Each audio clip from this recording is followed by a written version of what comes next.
This is KGW News at noon. And the atmosphere was much darker this day than had been in these other days. And there was also a contingent of Proud Boys that I hadn't met before from Arizona. The House committee investigating the January 6th riot at the U.S. Capitol makes its first public statement since the investigation began, laying out the case that former President Donald Trump was at the center of attempts to overturn the 2020 election, all leading up to that violent day in early January of last year. Good afternoon, I'm Drew Carney. Last night we saw the first of what will be several House committee hearings on this. NBC's Peter Alexander has a recap for us from Washington, D.C. In a rare primetime hearing, never before seen videos that were both riveting and revolting. The bipartisan committee investigating the January 6th attack methodically detailing what it described as a sprawling multi-step conspiracy led by former President Trump to overturn the 2020 election. We have a breach of the Capitol. The presentation highlighting new video evidence of the clashes on the Capitol steps. We need to hold the doors of the Capitol. The top House Republican Kevin McCarthy's staff fleeing for safety. And of the rioters' fury. I'll lay my life down if it takes. Testifying in person, the first Capitol Police officer injured that day, Caroline Edwards. She suffered a brain injury when the mob pushed her into a concrete staircase. I saw friends with blood all over their faces. I was slipping in people's blood. The committee using the words of top Trump administration officials and allies from their videotaped depositions to undercut the former president's false claims that the election was stolen. Former Attorney General William Barr sharing in explicit language what he told Mr. Trump. I made it clear I did not agree with the idea of saying the election was stolen and putting out this stuff, which I told the president was bull. That assessment resonating with the president's own daughter, Ivanka Trump. It affected my perspective. I respect Attorney General Barr. So I accepted what he was saying. The committee also showing a senior campaign aide saying Mr. Trump was told in blunt terms that he had lost the election.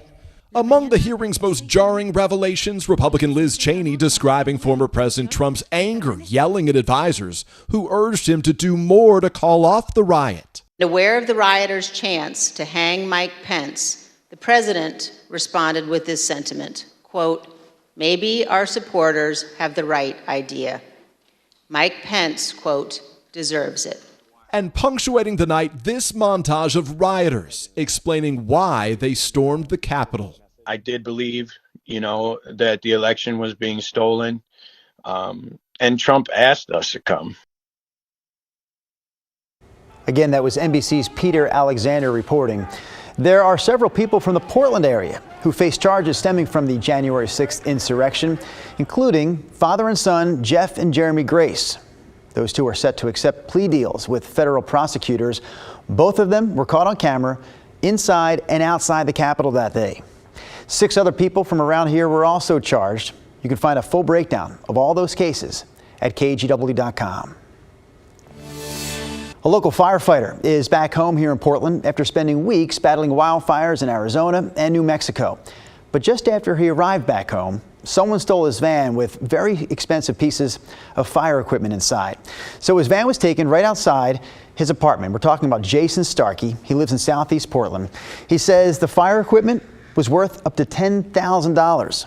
He told us he can't do his job without the gear, and he can't replace the gear without working to make money. Starkey filed a police report, and friends are trying to help him out.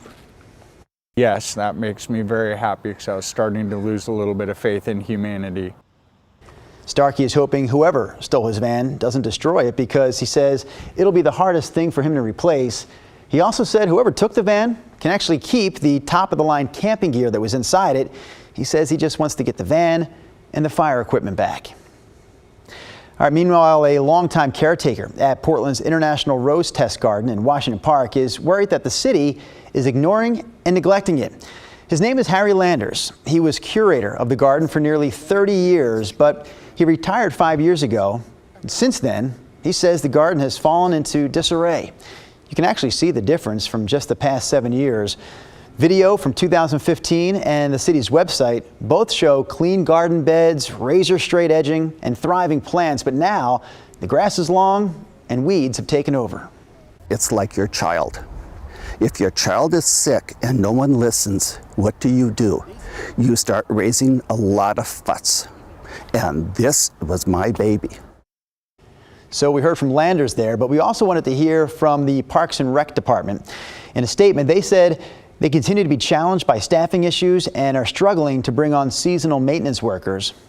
Parks and Rec also says that crews and volunteers are working in the garden regularly to address the weeds and to make improvements. City leaders in Vancouver have been working on ways to deal with climate change, and this week they approved a resolution to make the city carbon neutral by the year 2040. So they have a few ideas in mind to make that happen. For one, they're looking to cut municipal greenhouse gas emissions by 80% here in the next 3 years. They also want residents of Vancouver to cut their use of emissions by 80% over the next 8 years. To hold up its end of the deal, the city is getting away from using carbon-based fuels for their largest fleet of vehicles.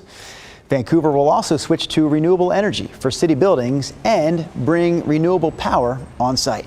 For example, we've just put in a grant to install solar panels on top of City Hall that can offset 5 to 10% of the energy that we use in the building. The city also plans to plant more trees to offset its carbon footprint. You can weigh in on this plan, by the way. To learn how to do that, just head over to our website, kgw.com.